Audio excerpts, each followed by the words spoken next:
The real estate market of Delhi NCR is making the headlines once again, and this time for all the wrong reasons. Allegations of money laundering, financial fraud, stalled projects, and big names are now under scrutiny. If you are a home buyer or investor, this is something you just cannot afford to miss. So the case is, the Enforcement Directorate recently raided the offices of two big real estate players, WTC Group and Bhutani Infra, over the allegations of financial fraud and money laundering amounting to a massive 3,500 crores. Yes, you heard it right.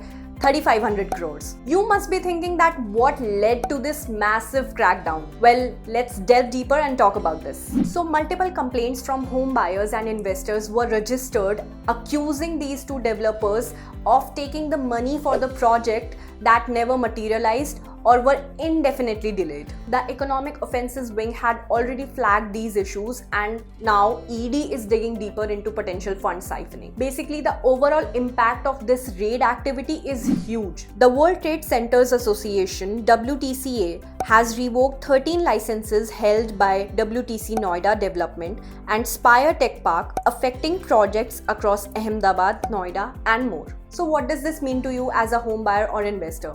Here's what you should know before putting your hard-earned money into any residential project. Firstly, do thorough background check before investing. Second, invest in RERA registered projects only. Third, track builder reputation and his past performances.